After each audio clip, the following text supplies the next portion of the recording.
Saya ulang. Kalau subuh masih boleh makan? Tidak. Kalau imsak? Tuh, salah lagi.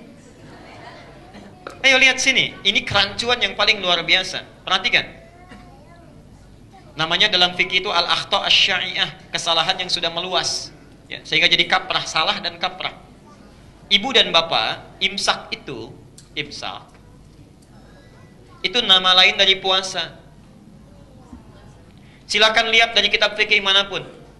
Yang paling tebal sampai yang paling tipis bahasanya begini. As-shaumu was-siyamu fil lughati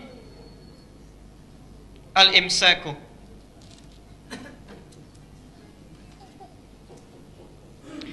As-shaum itu dan siam itu, saum dan siam artinya sama, puasa ya. Saum terulang 1 kali di Quran. Di Quran surah Maryam 19 ayat 26. Quran surah 19 ayat 26. Sedangkan siam terulang 9 kali di Quran. Ini secara bahasa, saum dan siam itu fil lughati secara bahasa artinya sama, yaitu al-imsak, menahan puasa. Ya. Jadi imsak itu nama lain dari puasa, punya 3 nama, bisa disebut siam, bisa saum, bisa imsak. Karena itu kalau sudah imsak itu artinya sudah puasa. Sudah puasa. Imsak itu artinya puasa. Jadi kalau disebutkan imsak, artinya sudah nggak boleh makan, nggak boleh minum. Nah, di mana letak kesalahannya? Letak kesalahannya menempatkan istilah imsak bukan pada tempatnya. Seharusnya imsak itu waktunya sama dengan adzan subuh. Ini awalnya.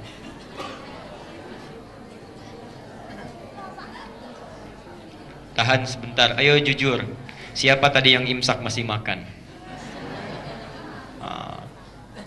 Kalau tadi belum batal karena belum adzan. Cuma sekarang kita punya ilmunya, tempatkan tempat sesuai dengan keadaannya. Ya. Di imsak, kalau nanti bikin kalender lagi, imsaknya itu sama dengan subuh. Yang sebelum subuh apa namanya? Itu tanbihun dalam bahasa Arab. Tanbih, peringatan. Atau zikrun, boleh tanbihun atau zikrun. Yang lebih tepat tanbih, ya, peringatan. Pengingat.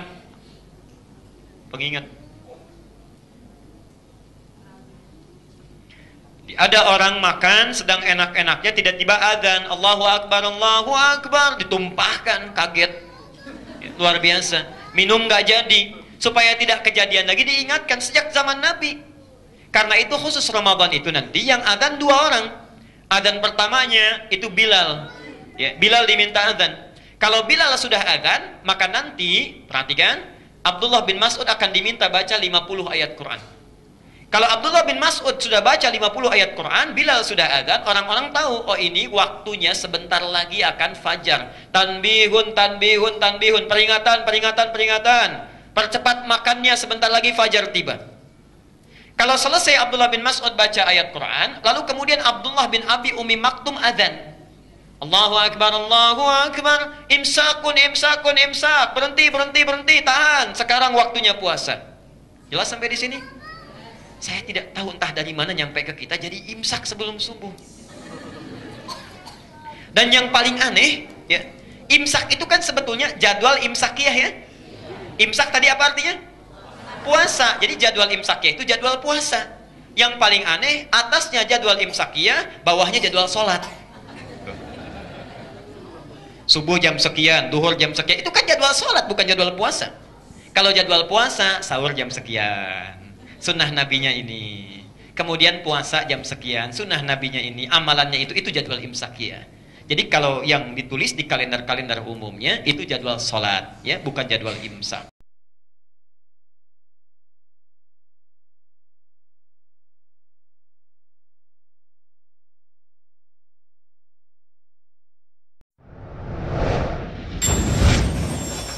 Sudah bahas tentang syirik-syirik yang berkaitan dengan tauhid al-uluhiyah. Ya. Nah, yang kita sebut tadi, ya, berdoa kepada selain Allah, menyembelih kepada selain Allah, itu namanya syirik besar. Ada namanya syirik kecil. Apa bedanya syirik besar dengan syirik kecil? Syirik besar itu kalau orang terjerumus di dalamnya, kemudian meninggal dunia dalam kondisi musyrik kepada Allah Subhanahu wa taala, maka ada 3 musibah yang akan dia alami.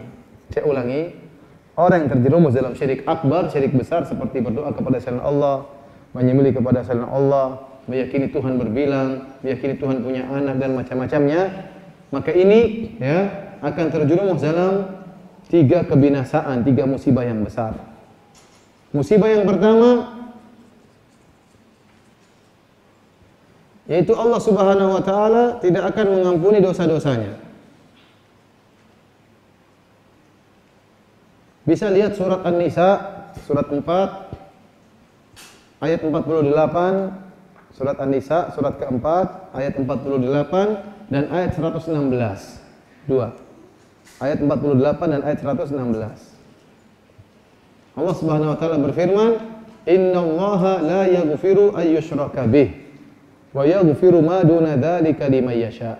Sungguhnya Allah mengampuni dosa syirik, di syirik besar maksudnya. Allah tidak mengampuni dosa syirik besar. Dan Allah mengampuni dosa selain kesyirikan. Ini musibah pertama. Nah, kalau ada orang meninggal dunia, misalnya dia lagi mabuk ketabrak mobil, ini matinya jelek, namanya su'ul khotimah, mati yang buruk. Lagi teler ketabrak mobil, lagi disko ditembak orang, ini mati jelek ya. Lagi pacaran berdua-duaan sama cewek sama cowok, tahu-tahu kejebur sumur misalnya. Ini semua mati jelek. Nah, apakah mereka masih bisa dimaafkan? Masih mungkin, karena dosa mereka bukan syirik. Meskipun mungkin juga mereka masuk neraka jahanam, tapi masih ada mungkin dimaafkan, masih ada kemungkinan. Kalaupun mereka dimasukkan dalam neraka jahanam, suatu saat mereka akan diampuni oleh Allah. Beda kalau orang lagi berdoa kepada Yesus, berdoa kepada malaikat, berdoa kepada orang mati, tahu-tahu meninggal. Maka ini lagi nyembelih kepada Nyi Roro Kidul terus pulang mati, maka ini bahaya. Dia melakukan syirik akbar, maka tidak akan diampuni oleh Allah Subhanahu wa taala. Kemudian ini musibah yang pertama, tidak akan diampuni oleh Allah Subhanahu wa taala. Kemudian musibah yang kedua, seluruh amalannya akan hapus.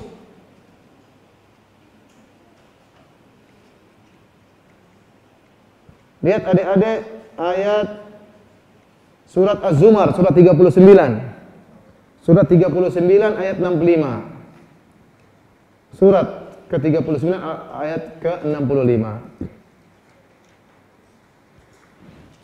Kata Allah Subhanahu wa taala, "Wa laqad uhiya ilaika wa ilal ladzina min qablika la in asyrakta la yahbatanna 'amaluka wa la takunanna minal khasirin." Sungguh telah diwahyukan kepadamu wahai Muhammad dan kepada nabi-nabi sebelum engkau, jika kamu mempersekutukan Tuhan, berbuat syirik, niscaya akan hapuslah amalanmu dan tentulah kamu termasuk orang-orang yang merugi. Jadi amalannya akan gugur. Bagaimana? Contohnya begini. Ada orang dia haji, sudah haji 5 kali. Dia sudah umroh 10 kali.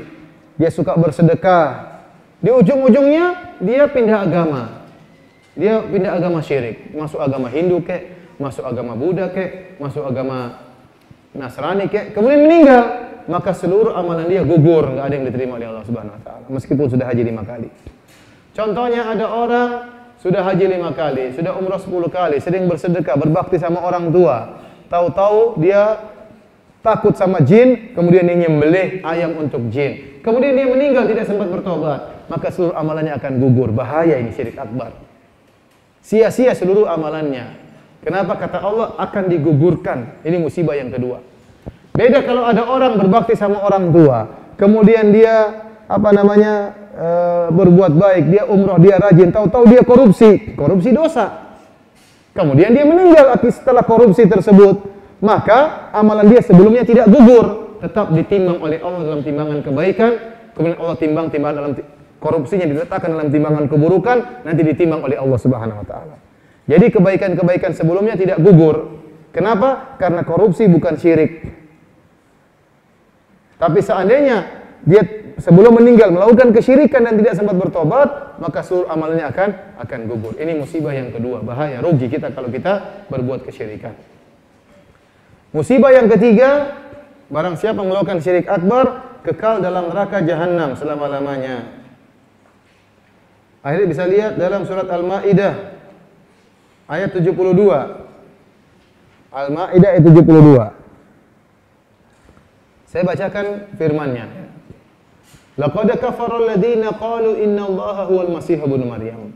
Sungguh telah kafir orang-orang yang berkata sungguhnya Allah adalah Isa. Orang ini kafir. Wa qala al-Masihu ya bani Israil ibudullaha rabbi wa rabbakum. Padahal Nabi Isa sudah ingatkan kepada umatnya, sembahlah Allah saja. Allah itu Tuhanku dan Tuhan kalian. Jadi adik-adik, Nabi Isa itu menyembah Allah. Bahkan kalau adik-adik buka dalam Injil, adik-adik akan lihat Nabi Isa dalam Injil disebutkan dia berdoa, dia sholat. Nah, kalau dia Tuhan ngapain dia berdoa? Dalam Injil ada Nabi Isa itu berdoa, Yesus itu berdoa. Nah, kalau Yesus berdoa, dia berdoa sama siapa? Kalau dia Tuhan, ngapain dia berdoa? Kalau Yesus itu Tuhan, ngapain dia sholat?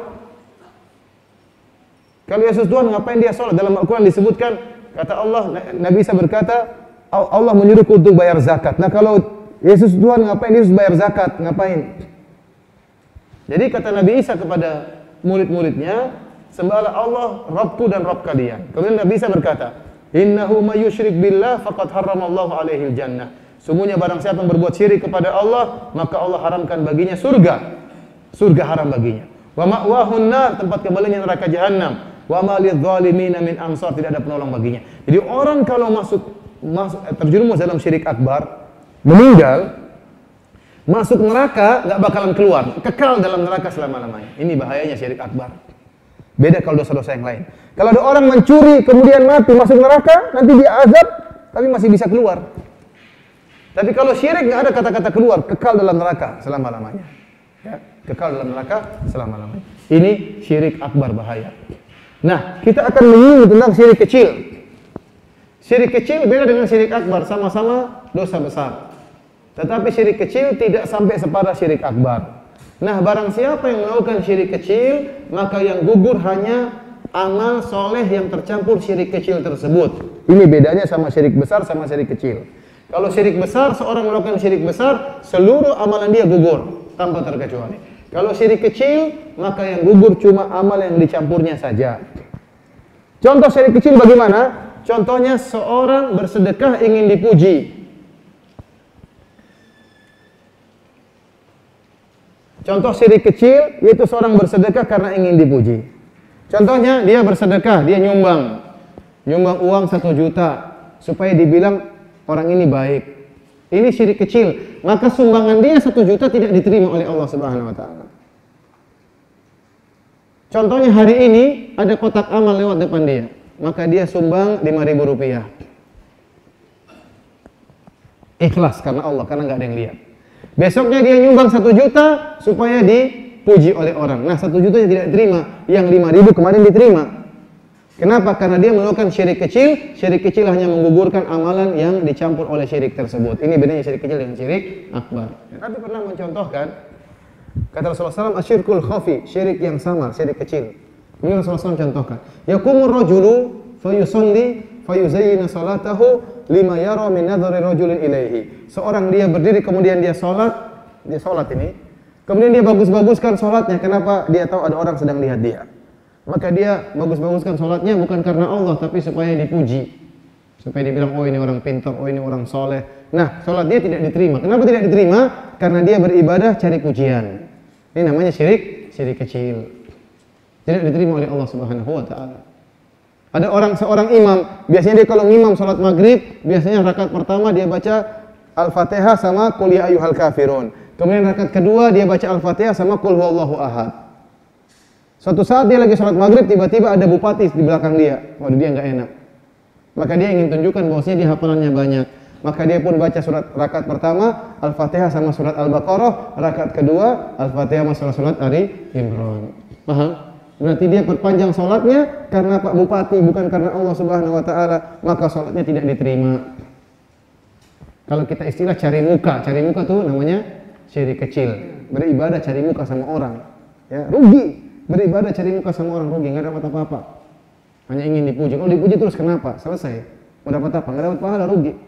Jadi kita nggak boleh beribadah cari muka sama orang. Nggak boleh kita beribadah ya supaya dipuji oleh orang. Ini syirik kecil, adik-adik.